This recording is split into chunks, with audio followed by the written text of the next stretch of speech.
जे कोई ये सोचे कि मैं बाहर तो जो मर्जी करी जावां पर मेरे शरीर के अंदरला जो हवा पानी मिट्टी है वो शुद्ध रहेगा, यह संभव नहीं। जो परिवार के बाल बच्चों से लगना होंदा है, जो परिवार के विकास से लगना होंदा है, जो परिवार ने अपने कोई तरक्की कर ली, उन्नति कर ली, कोई कोई कोई कोई करना होंदा है, किसी ने ब्याह शादी करना है, किसी ने कोई जमीन का टुकड़ा लेना, सारा खर्चा खुर्चा बंद हो के लग कितने रहा बीमारियां।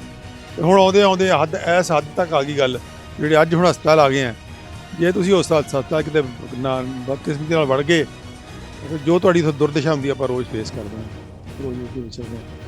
ते लाश लैण लई भी फिर साडे कोल पैसे नहीं हुंदे भी इन्हां दा बिल दे के अपने घर दे जी दी लाश लै जाइए। अज पहलां ऐ करके डिगदे हैं भी बच्चा कदों आएगा, प्रेगनेंसी हुंदी ही नहीं है। आदमियों के अंदर मर्दों के अंदर स्पर्म काउंट बहुत घट गया, औरतों च अंडा नहीं बन रहा। PCOD नां दी एक भूत नवा आ गया, हर चौथी पंजवीं कुड़ी के मूँह ते वाल आ जाते हैं, महीना उन्होंने 8-9 साल की तो उन्होंने शुरू हो जाता है, वाल आ जाते हैं। साढ़े तो चार फिरों इस गल होया भी नहीं कुछ उही डराने हो, बाद चो गल ठीक निकलनी।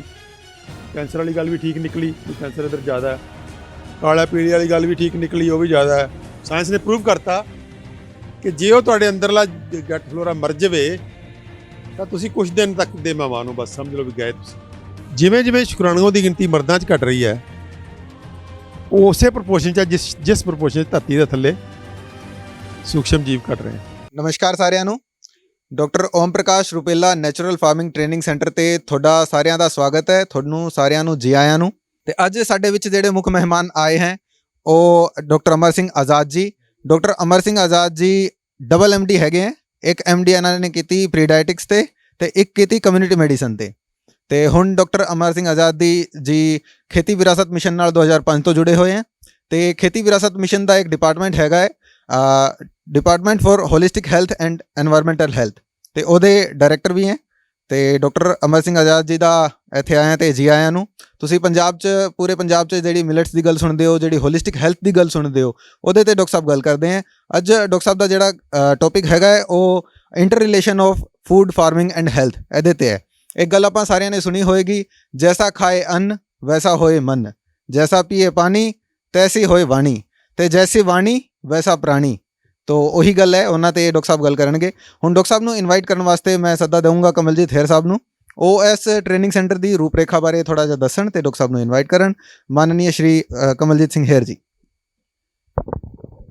ਡਾਕਟਰ ਸਾਹਿਬ ਦਾ ਬਹੁਤ ਬਹੁਤ ਧੰਨਵਾਦ, ਇੰਨੀ ਦੂਰ ਤੋਂ ਚੱਲ ਕੇ ਆਏ ਨੇ, ਤੇ ਆਪ ਸਭ ਦਾ ਵੀ ਬਹੁਤ ਬਹੁਤ ਧੰਨਵਾਦ, ਬਹੁਤ ਦੂਰ ਦੂਰ ਤੋਂ ਤੁਸੀਂ ਪਹੁੰਚੇ ਹੋਏ ਹੋ ਇੱਥੇ। ਮੇਰੇ ਗੁਰੂ ਡਾਕਟਰ ਓਮ ਪ੍ਰਕਾਸ਼ ਰੁਪੇਲਾ ਜੀ ਨੇ ਖੇਤੀ ਨੂੰ ਇੱਕ ਨਵੇਂ ਰੂਪ ਦੇ ਵਿੱਚ ਪਰਿਭਾਸ਼ਿਤ ਕੀਤਾ ਸੀ। ਉਹ ਕਹਿੰਦੇ ਸੀ ਕਿ ਵਨਸਪਤੀ ਜੀਵਾਂ ਦਾ ਪੋਸ਼ਣ ਕਰੇ ਤੇ ਜੀਵ ਵਨਸਪਤੀ ਦਾ ਪੋਸ਼ਣ ਕਰਨ। ਇੱਕ ਇੰਟੈਗਰੇਟਿਡ ਮਾਡਲ ਦੀ ਗੱਲ ਕੀਤੀ ਸੀ। ਤਾਂ ਉਹ ਅਕਸਰ ਕਹਿੰਦੇ ਹੁੰਦੇ ਸੀਗੇ ਕਿ ਸਾਨੂੰ ਉਹ ਜਿਹੜਾ ਮਾਡਲ ਖੇਤੀ ਦਾ 1970 ਦੇ ਵਿੱਚ ਅਸੀਂ ਛੱਡਤਾ, ਉਸ ਮਾਡਲ ਨੂੰ ਅਸੀਂ ਹੂਬਹੂ ਲਾਗੂ ਨਹੀਂ ਕਰ ਸਕਦੇ। ਸਾਨੂੰ ਉਸ ਮਾਡਲ ਨੂੰ ਸਮੇਂ ਦਾ ਹਾਣੀ ਬਣਾਉਣਾ ਪੈਣਾ ਹੈ।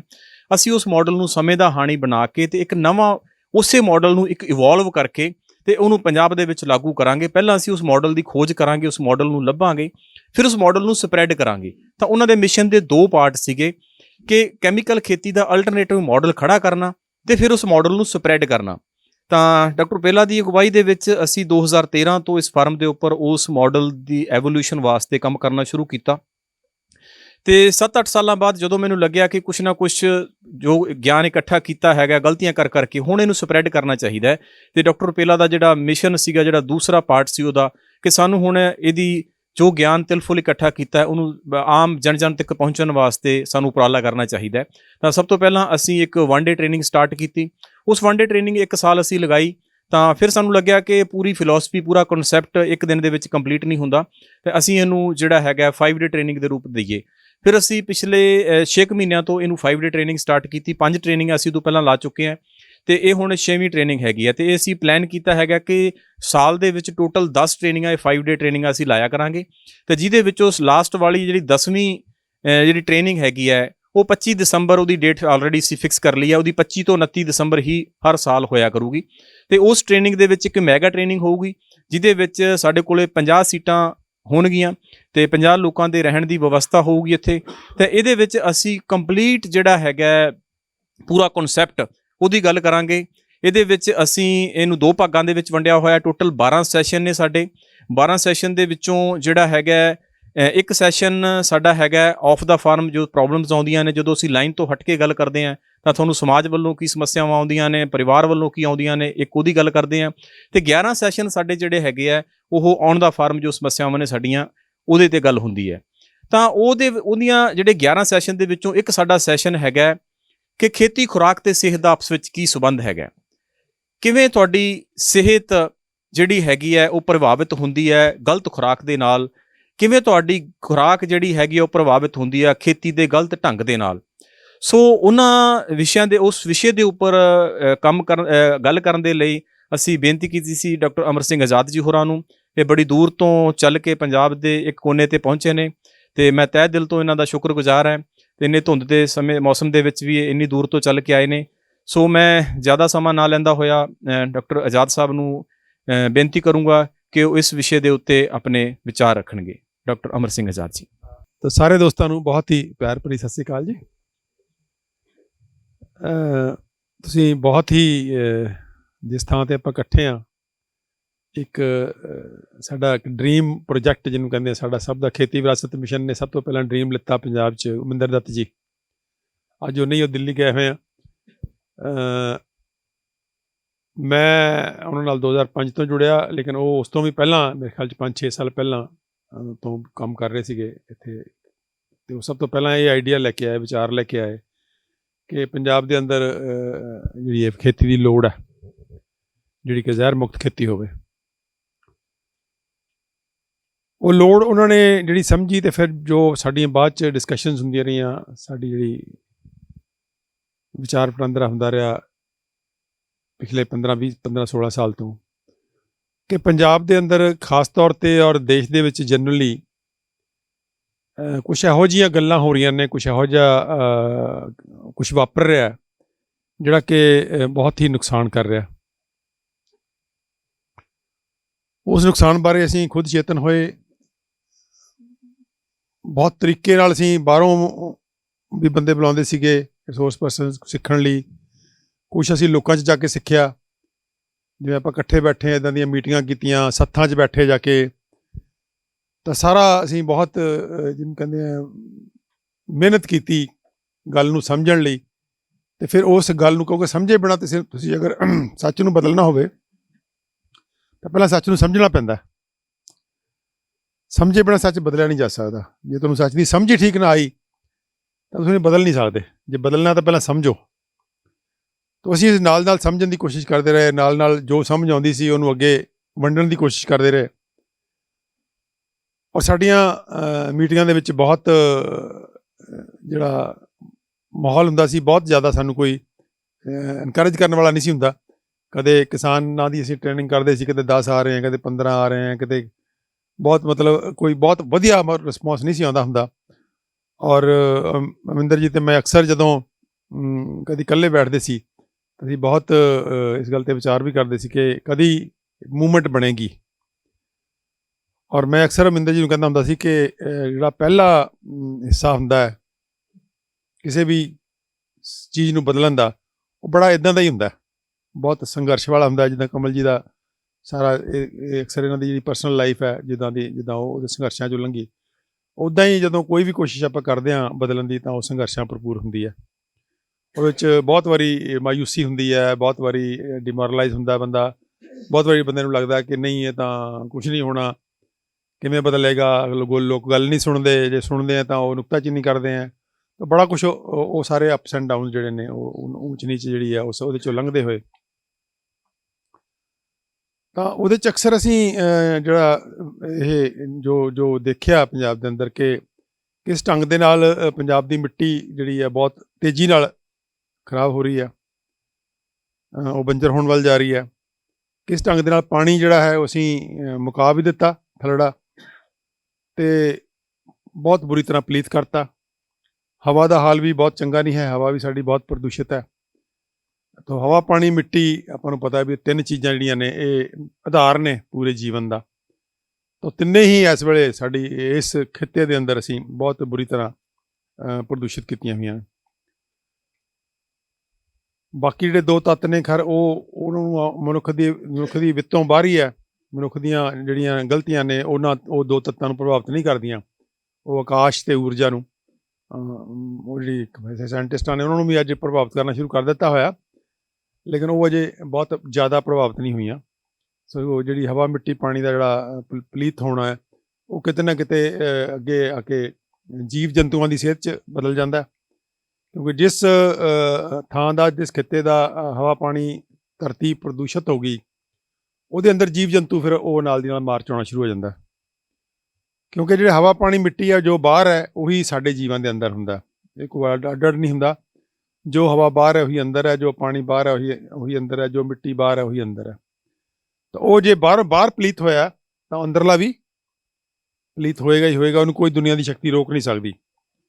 ਜੇ ਕੋਈ ਇਹ ਸੋਚੇ ਕਿ ਮੈਂ ਬਾਹਰ ਤਾਂ ਜੋ ਮਰਜ਼ੀ ਕਰੀ ਜਾਵਾਂ ਪਰ ਮੇਰੇ ਸਰੀਰ ਦੇ ਅੰਦਰਲਾ ਜਿਹੜਾ ਹਵਾ ਪਾਣੀ ਮਿੱਟੀ ਹੈ ਉਹ ਸ਼ੁੱਧ ਰਹੇਗਾ, ਤਾਂ ਇਹ ਸੰਭਵ ਹੀ ਨਹੀਂ ਹੈ, ਕਿਉਂਕਿ ਉਹਦੇ 'ਚ ਕੋਈ ਐਸੀ ਕਿਸਮ ਦਾ ਕੋਈ ਬੈਰੀਅਰ, ਕੋਈ ਦਰਵਾਜ਼ਾ, ਕੋਈ ਰੁਕਾਵਟ ਨਹੀਂ ਹੈ ਕਿ ਬਾਹਰ ਦੀ ਹਵਾ ਅੰਦਰ ਦੀ ਹਵਾ ਨਾ ਬਣੇ, ਬਾਹਰ ਦਾ ਪਾਣੀ ਅੰਦਰ ਦਾ ਪਾਣੀ ਨਾ ਬਣੇ, ਤੇ ਬਾਹਰ ਦੀ ਮਿੱਟੀ ਅੰਦਰ ਦੀ ਮਿੱਟੀ ਨਾ ਬਣੇ। ਸੋ ਉਹਦਾ ਵੀ ਨੈਟ ਰਿਜ਼ਲਟ ਆਪਾਂ ਦੇਖ ਰਹੇ ਹਾਂ ਕਿ ਆਪਣੇ ਆਲੇ ਦੁਆਲੇ ਦੇਖਦੇ ਬਹੁਤ ਸਾਰੀਆਂ ਪ੍ਰਜਾਤੀਆਂ ਗਾਇਬ ਹੋ ਗਈਆਂ ਔਰ ਬਹੁਤ ਸਾਰੀਆਂ ਪ੍ਰਜਾਤੀਆਂ ਗਾਇਬ ਹੋ ਰਹੀਆਂ ਨੇ।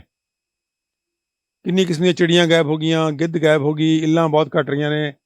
ਜਿਹੜੀ ਇਹ ਬਾਜਾਂ ਵਾਲੀ ਫੈਮਿਲੀ ਹੈ, ਉੱਲੂਆਂ ਵਾਲੀ ਫੈਮਿਲੀ ਹੈ, ਬਹੁਤ ਘੱਟ ਰਹੀ, ਤੁਹਾਨੂੰ ਦਿਖਦੀ ਨਹੀਂ ਹੈ। ਬਹੁਤ ਸਾਰਾ ਜੀਵ ਜੰਤੂ, ਉਸ ਤੋਂ ਛੋਟੇ ਜੀਵਾਂ 'ਤੇ ਲਾ ਜਾਓ ਤੁਸੀਂ, ਜੁਗਨੂ ਨੇ, ਹੋਰ ਨੇ, ਇਹ ਸਾਰੀਆਂ ਚੀਜ਼ਾਂ ਜਿਹੜੀਆਂ ਨੇ, ਗਡੋਏ ਨੇ, ਘੁਮਾਰ ਨੇ, ਚੀਚਕ ਵਾਟੀ ਹੁੰਦੀ ਸੀ, ਇਸ ਸਿਰਜਣ ਦੀ ਬੜੀ ਕਲਾਸੀਕਲ ਕੀੜਾ ਸੀਗਾ, ਜੀਵ ਸੀਗਾ।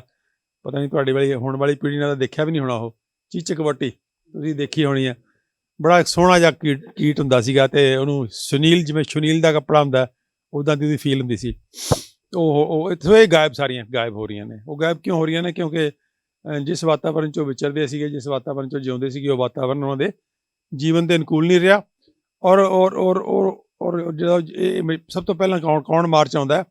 ਸਭ ਤੋਂ ਪਹਿਲਾਂ ਜਦੋਂ ਕੋਈ ਜੀਵ ਦੇ ਅਗਰ ਹਵਾ ਪਾਣੀ ਮਿੱਟੀ ਪ੍ਰਦੂਸ਼ਿਤ ਨੇ ਉਹਦੇ ਆਲੇ ਦੁਆਲੇ ਦੇ, ਤਾਂ ਸਭ ਤੋਂ ਪਹਿਲਾਂ ਉਹਦੀ ਜਿਹੜੀ ਪ੍ਰਜਨਨ ਕਿਰਿਆ ਪ੍ਰਭਾਵਿਤ ਹੋ ਜਾਂਦੀ ਹੈ, ਕਿ ਉਹਦੀ ਅਗਲੀ ਪੀੜ੍ਹੀ ਜਿਹੜੀ ਹੈ ਉਹ ਬਣਨੋਂ ਹੀ ਬੰਦ ਹੋ ਜਾਂਦੀ ਹੈ, ਜਾਂ ਪਹਿਲਾਂ ਘਟ ਜਾਂਦੀ ਹੈ, ਔਖੀ ਹੋ ਜਾਂਦੀ ਹੈ। ਜਿਸ ਤਰ੍ਹਾਂ ਪੰਛੀਆਂ ਦੇ ਅੰਦਰ ਅੰਡੇ ਬਣਨੇ ਬੰਦ ਹੋ ਗਏ, ਅੰਡੇ ਕਮਜ਼ੋਰ ਪੈ ਗਏ, ਅੰਡੇ ਦਾ ਛਿਲਕਾ ਕਮਜ਼ੋਰ ਹੋ ਗਿਆ, ਉਹ ਦਿਨ ਸਾਰੀ ਟੁੱਟ ਜਾਂਦਾ। ਇਹੋ ਜਿਹੇ ਅਨੇਕਾਂ ਵਰਤਾਰੇ ਵਾਪਰਦੇ ਆ ਜਿਹਦੇ ਨਾਲ ਕਿ ਉਹ ਜੀਵ ਜੰਤੂ ਜਿਹੜੇ ਨੇ ਹੌਲੀ ਹੌਲੀ ਘਟਦੇ ਗਾਇਬ ਹੋ ਜਾਂਦੇ ਆ। ਇਸ ਤਰ੍ਹਾਂ ਮਨੁੱਖਾਂ 'ਚ ਜੋ ਵਰਤਾਰਾ ਵਾਪਰ ਰਿਹਾ, ਸਰੀਰਕ ਸਿਹਤ ਹੈ ਸਾਡੀ। ਮੈਂ ਜਦੋਂ ਨਵਾਂ ਡਾਕਟਰ ਬਣ ਕੇ ਨਿਕਲਿਆ ਸੀ, ਜਦੋਂ ਜੋ ਬਿਮਾਰੀਆਂ ਉਦੋਂ ਸੀਗੀਆਂ ਅਤੇ ਹੁਣ ਵਾਲੀਆਂ ਬਿਮਾਰੀਆਂ 'ਚ 50 ਸਾਲ ਬਾਅਦ ਜ਼ਮੀਨ ਅਸਮਾਨ ਦਾ ਫਰਕ ਪੈ ਗਿਆ। ਮੇਰੇ ਇੱਕ ਦੇਖਦੇ ਹੀ ਉਦੋਂ ਨਾ ਤਾਂ ਇੰਨਾ ਬਲੱਡ ਪ੍ਰੈਸ਼ਰ ਸੀਗਾ, ਨਾ ਸ਼ੂਗਰ ਸੀ, ਨਾ ਉਦੋਂ ਇੰਨੀਆਂ ਆਟੋਮਿਊਨ ਡਿਸਆਰਡਰ ਸੀਗੇ, ਨਾ ਉਦੋਂ ਲਿਵਰ ਖਰਾਬ ਸੀ, ਨਾ ਕਿਡਨੀਆਂ ਖਰਾਬ ਸੀ, ਨਾ ਕੁਛ ਇਹੋ ਜਿਹਾ ਕੁਛ ਵੀ ਨਹੀਂ ਸੀ ਹੁੰਦਾ। ਕੁਦਰਤੀ ਤੌਰ 'ਤੇ ਲੋਕ ਸਿਹਤਮੰਦ ਸੀਗੇ। ਬਿਮਾਰ ਹੋਣਾ ਬੜੀ ਮਤਲਬ ਅਜੀਬ ਘਟਨਾ ਮੰਨੀ ਜਾਂਦੀ ਸੀ, ਔਰ ਬਿਮਾਰੀਆਂ ਸੀ ਵੀ ਤਾਂ ਉਹ ਹੋਰ ਸੀਗੀਆਂ। ਮਲੇਰੀਆ ਸੀਗਾ, ਕਦੇ ਉਸ ਤੋਂ ਪਹਿਲਾਂ ਪਲੇਗ ਹੋਇਆ ਕਰਦੀ ਸੀ, ਫਿਰ ਚੀਚਕ ਚੀਚਕ ਵੱਡੀ ਮਾਤਾ ਸੀ, ਫਿਰ ਮਲੇਰੀਆ ਆਉਣ ਲੱਗ ਗਿਆ, ਜਾਂ ਵੱਧ ਤੋਂ ਵੱਧ ਹੈਜਾ ਹੋ ਜਾਂਦਾ ਸੀ, ਕਿਸੇ ਨੂੰ ਟੱਟੀਆਂ ਉਲਟੀਆਂ ਲੱਗ ਜਾਣੀਆਂ। ਇਹੋ ਜਿਹੀਆਂ ਬਿਮਾਰੀਆਂ ਸੀਗੀਆਂ। ਜਿਹੜੀਆਂ ਆਹ ਬਿਮਾਰੀਆਂ ਸੀ ਵੀ ਘਰ ਕਰਕੇ ਬਹਿ ਗਈਆਂ, ਇਹ ਬਿਮਾਰੀਆਂ ਬਹੁਤ ਘੱਟ ਸੀਗੀਆਂ। ਹੁਣ ਕੀ ਹੋ ਰਿਹਾ ਕਿ ਸਾਡੇ ਆਲੇ ਦੁਆਲੇ ਹਰ ਘਰ 'ਚ ਬਿਮਾਰੀ ਦਾ ਵਾਸਾ ਹੈ। ਕਿਤੇ ਸ਼ੂਗਰ ਹੈ, ਕਿਤੇ BP ਹੈ, ਕਿਤੇ ਮੋਟਾਪਾ ਹੈ, ਕਿਤੇ ਕੈਂਸਰ ਹੈ, ਕਿਤੇ ਕਾਲਾ ਪੀਲੀਆ, ਕਿਤੇ ਕੁਛ ਨਾ ਕੁਛ। ਔਰ ਹਰ ਬਿਮਾਰੀ ਜਿਹੜੀ ਹੈ ਉਹ ਇੱਦਾਂ ਦੀ ਹੈ ਕਿ ਇੱਕ ਜੀਅ ਅਗਰ ਬਿਮਾਰ ਹੈ ਤਾਂ ਪੂਰੇ ਦਾ ਪੂਰਾ ਟੱਬਰ ਹੀ ਜਿਹੜਾ ਉਹਦੇ ਲਈ ਪੂਰੀ ਊਰਜਾ ਲੱਗ ਜਾਂਦੀ ਹੈ। ਪੂਰਾ ਟੱਬਰ ਉਹਦੇ ਪਾਸੇ ਸਾਰਾ ਲੱਗਿਆ ਹੁੰਦਾ। ਪਰਿਵਾਰ ਦੀ ਸਾਰੀ ਕਮਾਈ ਉੱਧਰ ਨੂੰ ਰੁੜ ਰਹੀ ਹੁੰਦੀ ਹੈ। ਜੋ ਪਰਿਵਾਰ ਦੇ ਬਾਲ ਬੱਚਿਆਂ 'ਤੇ ਲੱਗਣਾ ਹੁੰਦਾ, ਜੋ ਪਰਿਵਾਰ ਦੇ ਵਿਕਾਸ 'ਤੇ ਲੱਗਣਾ ਹੁੰਦਾ, ਜੋ ਪਰਿਵਾਰ ਨੇ ਆਪਣੇ ਕੋਈ ਤਰੱਕੀ ਕਰਨ ਲਈ, ਉੱਨਤੀ ਕਰਨ ਲਈ ਕੋਈ ਕਰਨਾ ਹੁੰਦਾ, ਕਿਸੇ ਨੇ ਵਿਆਹ ਸ਼ਾਦੀ ਕਰਨਾ, ਕਿਸੇ ਨੇ ਕੋਈ ਜ਼ਮੀਨ ਦਾ ਟੁਕੜਾ ਲੈਣਾ, ਸਾਰਾ ਖਰਚਾ ਬੰਦ ਹੋ ਕੇ ਲੱਗ ਕਿੱਥੇ ਰਿਹਾ? ਬਿਮਾਰੀਆਂ 'ਤੇ। ਹੁਣ ਆਉਂਦੇ ਇਸ ਹੱਦ ਤੱਕ ਆ ਗਈ ਗੱਲ, ਜਿਹੜੇ ਅੱਜ ਹੁਣ ਹਸਪਤਾਲ ਆ ਗਏ ਆ। ਜੇ ਤੁਸੀਂ ਉਸ ਹਸਪਤਾਲ ਕਿਤੇ ਬਦਕਿਸਮਤੀ ਨਾਲ ਵੜ ਗਏ ਤਾਂ ਫਿਰ ਜੋ ਤੁਹਾਡੀ ਦੁਰਦਸ਼ਾ ਹੁੰਦੀ ਆਪਾਂ ਰੋਜ਼ ਫੇਸ ਕਰਦੇ ਹਾਂ, ਰੋਜ਼ ਉੱਤੇ ਵਿਚਰਦੇ ਹਾਂ। ਅਤੇ ਲਾਸ਼ ਲੈਣ ਲਈ ਵੀ ਫਿਰ ਸਾਡੇ ਕੋਲ ਪੈਸੇ ਨਹੀਂ ਹੁੰਦੇ ਵੀ ਇਹਨਾਂ ਦਾ ਬਿੱਲ ਦੇ ਕੇ ਅਤੇ ਆਪਣੇ ਘਰ ਦੇ ਜੀ ਦੀ ਲਾਸ਼ ਲੈ ਜਾਈਏ। ਤਾਂ ਇੱਥੋਂ ਤੱਕ ਜਿਹੜੀ ਗਰਕ ਗਈ ਗੱਲ, ਉਹ ਸਰੀਰਕ ਸਿਹਤ ਦੀ ਵੀ ਗੱਲ ਹੈ, ਮਾਨਸਿਕ ਸਿਹਤ ਦੀ ਵੀ ਬਹੁਤ ਗੱਲ ਹੈ। ਆਪਾਂ ਦੇਖਦੇ ਹਾਂ ਸਾਡੇ ਆਲੇ ਦੁਆਲੇ ਮਾਨਸਿਕ ਸਿਹਤ ਦਾ ਕੀ ਹਾਲ ਹੈ। ਇਸ ਢੰਗ ਦੇ ਨਾਲ ਜੋ 50 ਸਾਲ ਪਹਿਲਾਂ ਦਾ ਸਮਾਜ ਸੀਗਾ, ਜੋ ਉਸ ਵੇਲੇ ਖੁਸ਼ੀ ਦਾ ਉਹਦਾ ਪੱਧਰ ਸੀਗਾ, ਹੈਪੀਨੈਸ ਇੰਡੈਕਸ ਸੀਗਾ, ਜੋ ਉਸ ਵੇਲੇ ਕਲਕਾਰੀਆਂ ਮਾਰਦੇ ਸੀ, ਹੱਸਦੇ ਸੀ, ਨੱਚਦੇ ਸੀ, ਟੱਪਦੇ ਸੀ, ਟਿਚਣਾ ਕਰਦੇ ਸੀ, ਇੱਕ ਦੂਜੇ ਨੂੰ ਪਿਆਰ ਨਾਲ ਰਹਿੰਦੇ ਸੀਗੇ, ਉਹ ਹੁਣ ਅੱਜ ਲੱਭਿਆ ਨਹੀਂ ਲੱਭਦਾ। ਸਮਾਜ ਦੇ ਅੰਦਰ ਜੋ ਵਰਤਾਰਾ ਸੀਗਾ ਕਿ ਸਮਾਜ ਇੱਕ ਐਨ ਕੜੀ 'ਚ ਪਰੋਇਆ ਹੋਇਆ ਸੀਗਾ, ਤੇ ਕੋਈ ਕਿਸੇ ਨੂੰ ਚਿੰਤਾ ਨਹੀਂ ਸੀ ਹੁੰਦੀ ਵੀ ਮੈਂ ਕੋਈ ਰੁਲ ਜਾਊਂਗਾ ਕਿਤੇ। ਪਿੰਡ 'ਚ ਰਹਿੰਦੇ ਹੋਏ ਬੰਦਾ ਸੇਫ ਫੀਲ ਕਰਦਾ ਸੀਗਾ, ਮਹੱਲੇ ਸੇਫ ਫੀਲ ਕਰਦਾ ਸੀਗਾ, ਪਰਿਵਾਰ ਸੇਫ ਫੀਲ ਕਰਦਾ ਸੀਗਾ। ਅੱਜ ਜਿਹੜਾ ਹੈ ਉਹ ਸਾਰਾ ਪਰਿਵਾਰ, ਜਿਹੜਾ ਸਮਾਜ ਵੀ ਟੁੱਟਣ ਭੱਜਣ ਵੱਲ ਜਿਹੜਾ ਹੋ ਜਾ ਰਿਹਾ। ਫਿਰ ਵਿੱਦਿਆ ਦਾ ਜੋ ਹਾਲ ਹੋ ਰਿਹਾ, ਜੋ ਹੈਲਥ ਦਾ ਹਾਲ ਹੋ ਰਿਹਾ, ਜੋ ਸਿਹਤ ਸੇਵਾਵਾਂ ਦਾ ਹਾਲ ਹੋ ਰਿਹਾ, ਜੋ ਆਲੇ ਦੁਆਲੇ ਸਾਡੇ ਵਾਪਰ ਰਿਹਾ, ਸਾਰਾ ਕੁਝ ਜਿਹੜਾ ਕਿਤੇ ਨਾ ਕਿਤੇ ਮਤਲਬ ਬਹੁਤ ਹਨੇਰਾ ਹੈ ਚਾਰ ਸਫੇਰੇ, ਔਰ ਖਾਸ ਕਰਕੇ ਸਾਡੇ ਵਰਗੇ ਇਸ ਖਿੱਤੇ ਵਾਸਤੇ। ਸੋ ਇਸ ਜਿਹੜੀ ਇਹ ਸਿਚੁਏਸ਼ਨ ਹੈ, ਇਹ ਹਾਲਾਤ ਨੇ ਜਿਹੜੇ ਹਨੇਰੇ ਦੇ ਵਿੱਚ ਇੱਕ ਚਾਨਣ ਦਾ ਛਿੱਟਾ ਦੇਣ ਲਈ ਕੁਝ ਵਿਅਕਤੀ ਨੇ ਜਿਹੜੇ ਉਹ ਚਾਨਣ ਦਾ ਛਿੱਟਾ ਦੇਣ ਦੀ ਕੋਸ਼ਿਸ਼ ਕਰ ਰਹੇ ਹੈ। ਕਮਲਜੀਤ ਵਰਗੇ ਤੁਸੀਂ ਆਏ ਹੋ, ਤੁਹਾਡੇ ਵਰਗੇ, ਔਰ ਮੈਂ ਬਹੁਤ ਇਸ ਗੱਲ 'ਤੇ ਖੁਸ਼ ਹਾਂ ਕਿ ਮੈਨੂੰ ਵੀ ਤੁਸੀਂ ਇਸ ਆਪਣੇ ਚਾਨਣ ਦੇ ਛਿੱਟੇ ਦੇਣ 'ਚ ਸ਼ਾਮਲ ਕੀਤਾ।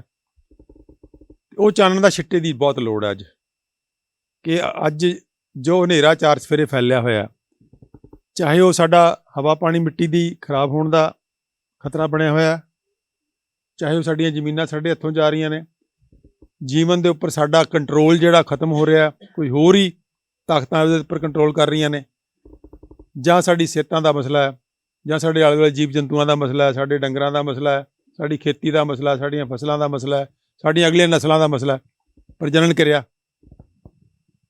ਅੱਜ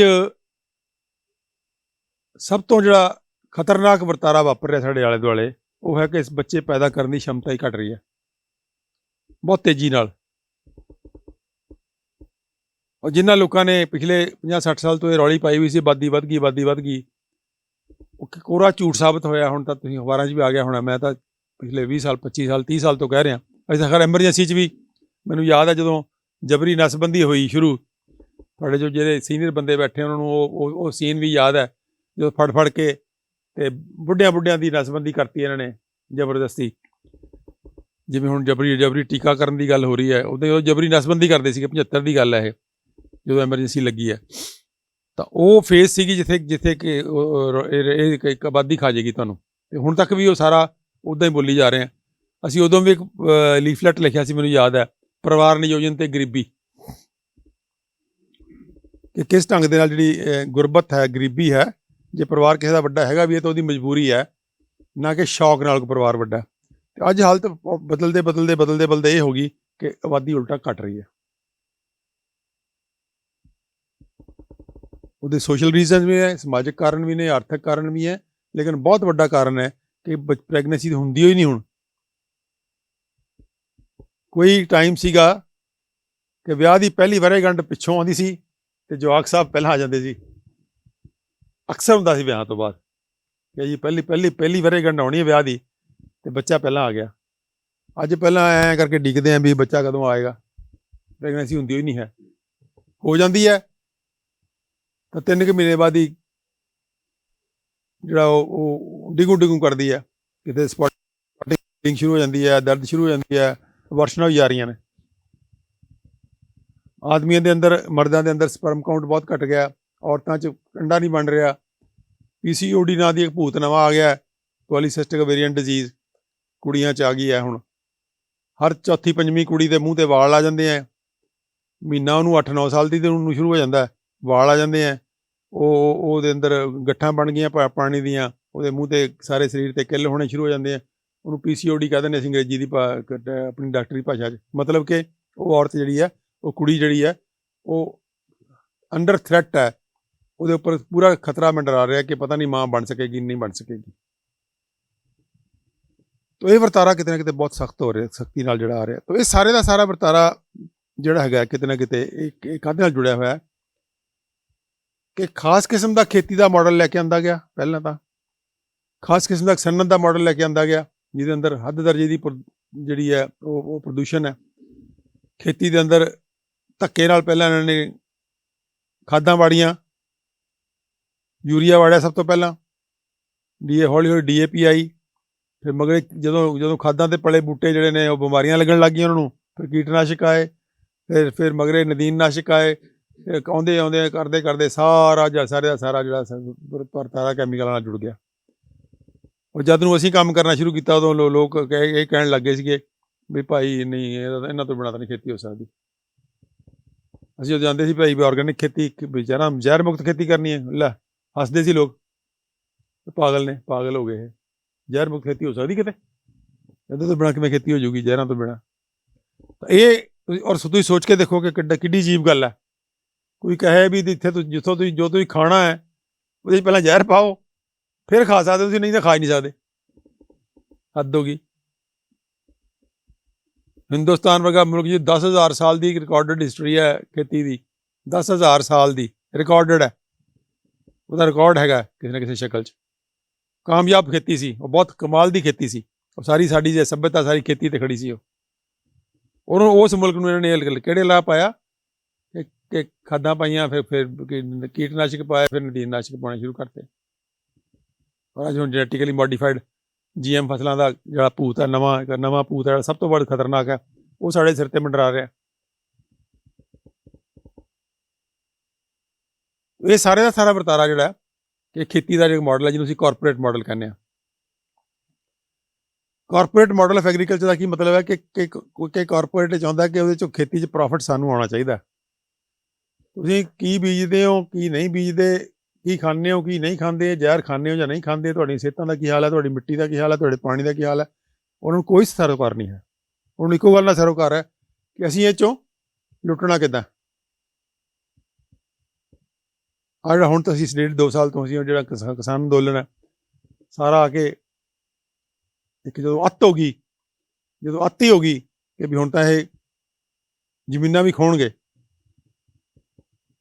ਉਦੋਂ ਫਿਰ ਜਿਹੜਾ ਅੰਦੋਲਨ ਨੇ ਇੱਕ ਸ਼ਕਲ ਲਈ। ਚਲੋ ਅਸੀਂ ਖੁਸ਼ਕਿਸਮਤ ਹਾਂ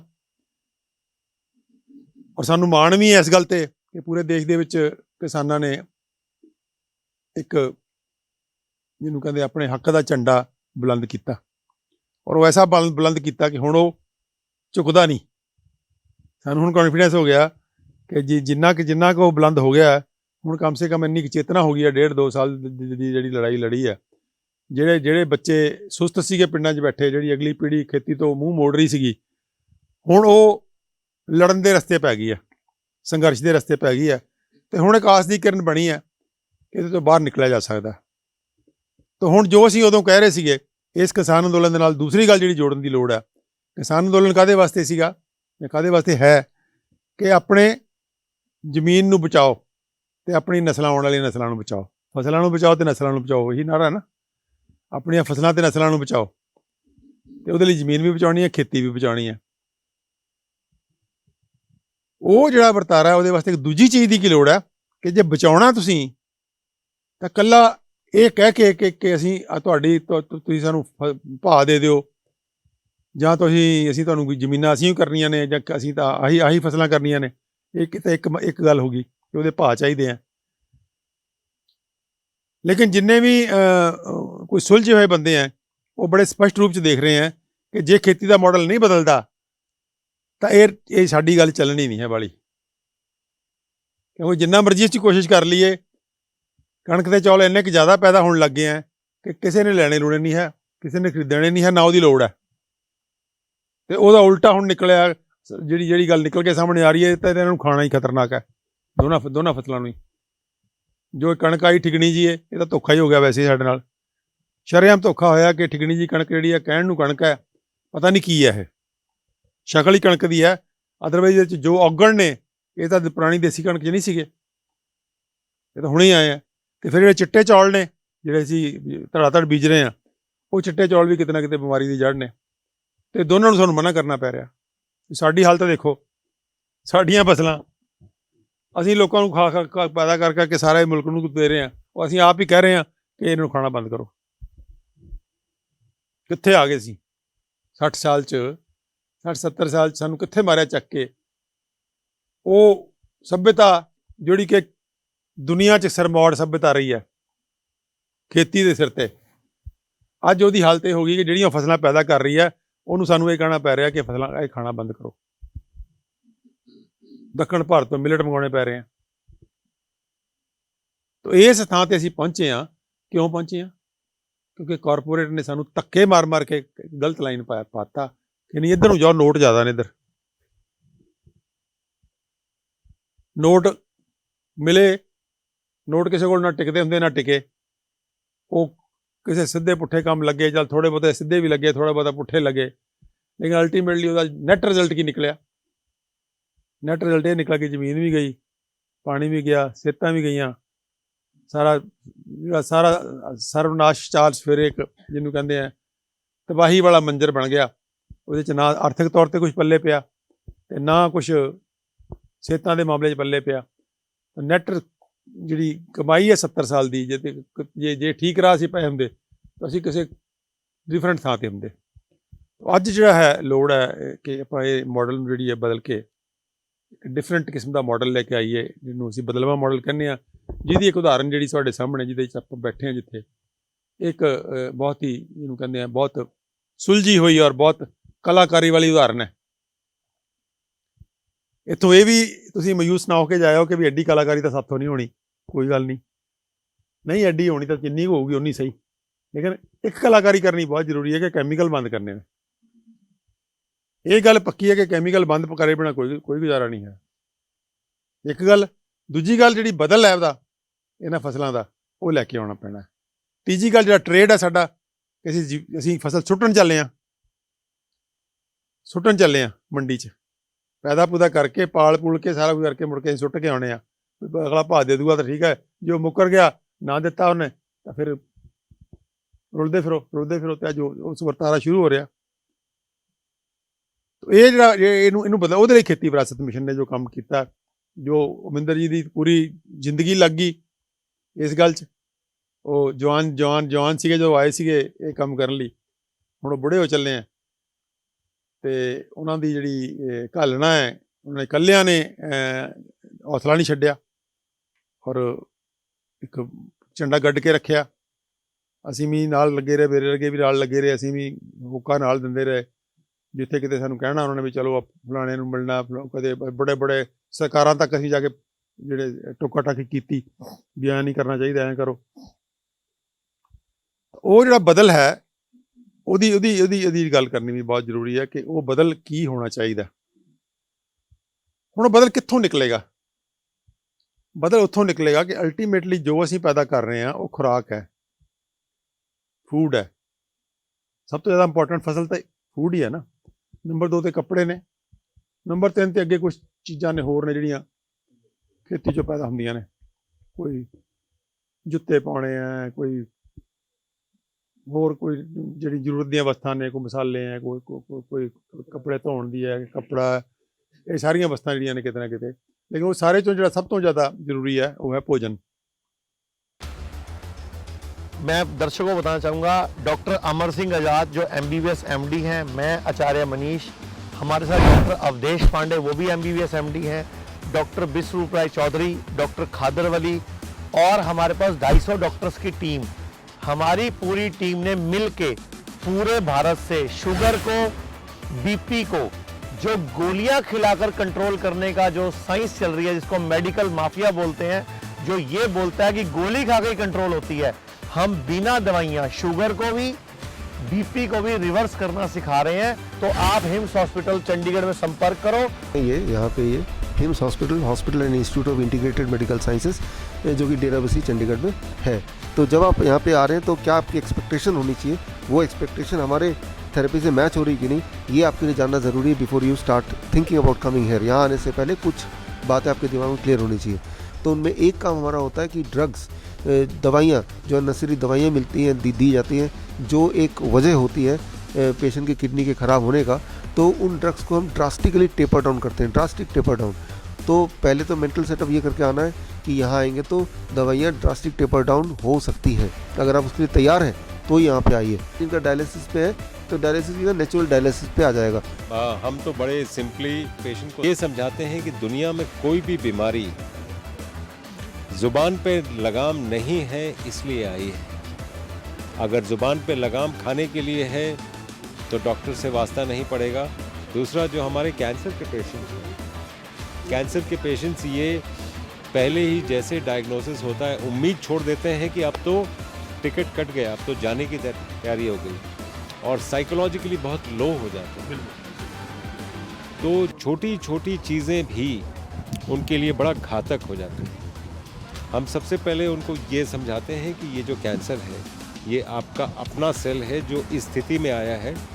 क्या कोई स्थिति ऐसी है जिससे हम इसको रिवर्स कर पाएँ, और हम वही ये करते हैं। ये जितने भी आप पेशेंट देख रहे हैं ये सभी कैंसर के पेशेंट हैं। हिम्स हॉस्पिटल में हम लोग आयुर्वेद की अम्ब्रेला के नीचे हम लोग काम करते हैं, और यहाँ पे बिना किसी दवाई के, बिना किसी सर्जरी के बीमारियों का इलाज करते हैं। लीवर रोग, किडनी रोग, heart, psoriasis, cancer, leucoderma, BP, sugar, thyroid, मोटापा, घुटनों का दर्द, क्या आप भी हैं इन जैसी किसी भी लाइलाज बीमारी से परेशान?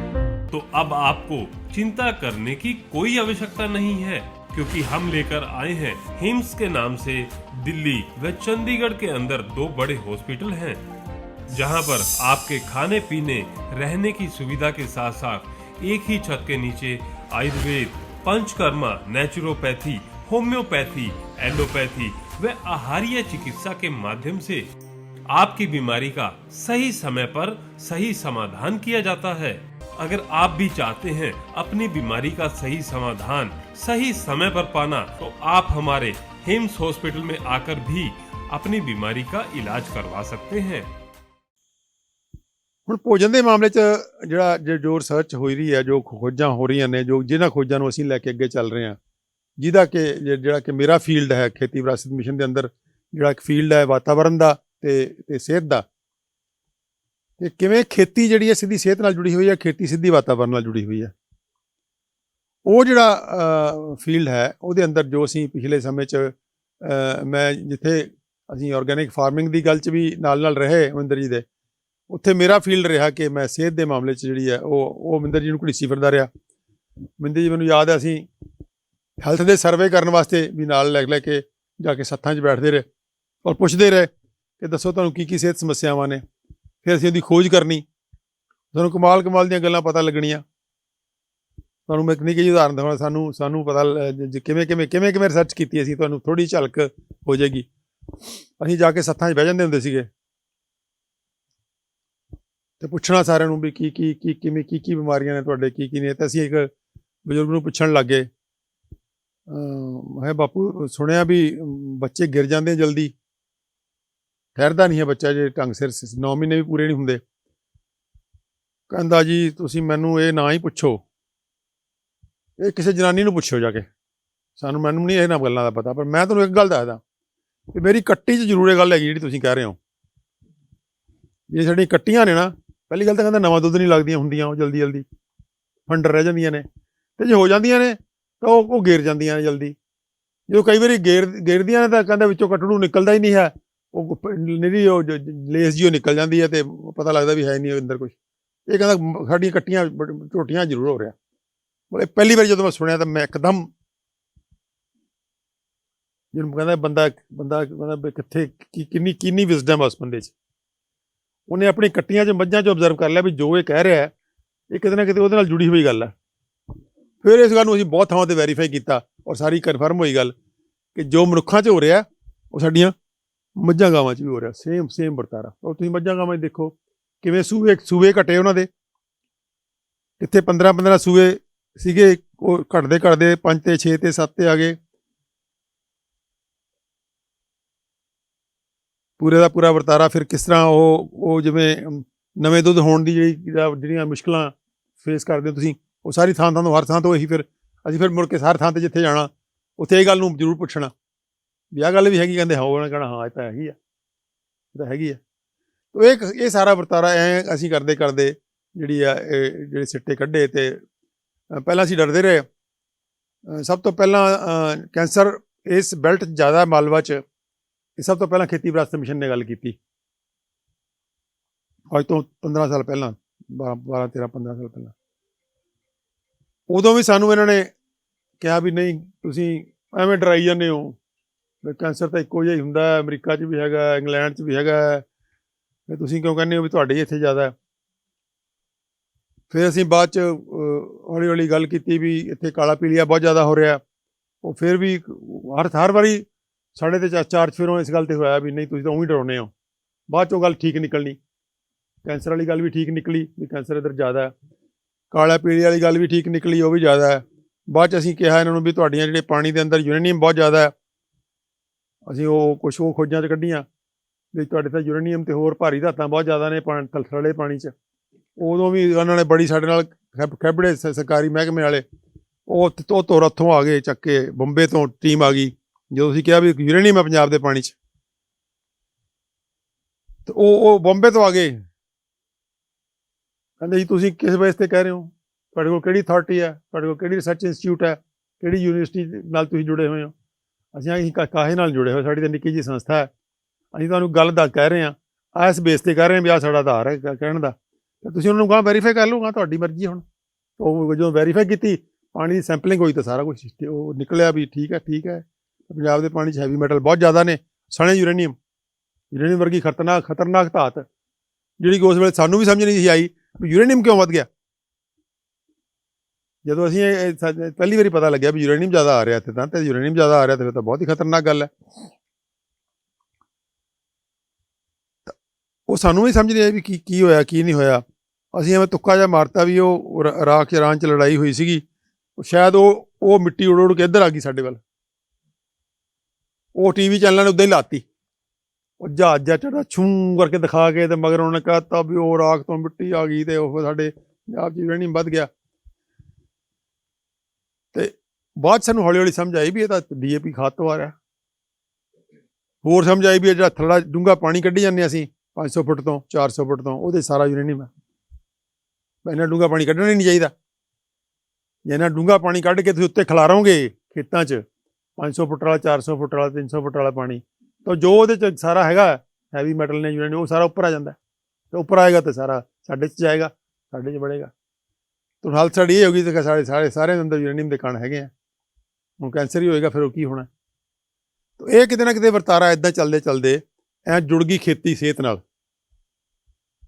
ਤੇ ਹੁਣ ਜਿਹੜੀ ਅਸੀਂ ਆਪਾਂ ਜਿਹੜੀ ਅੱਗੇ ਹੁਣ ਉਹਦੇ ਪ੍ਰੈਕਟੀਕਲ ਐਸਪੈਕਟ 'ਤੇ ਆਈਏ ਕਿ ਆਪਾਂ ਇਹਦੇ 'ਚ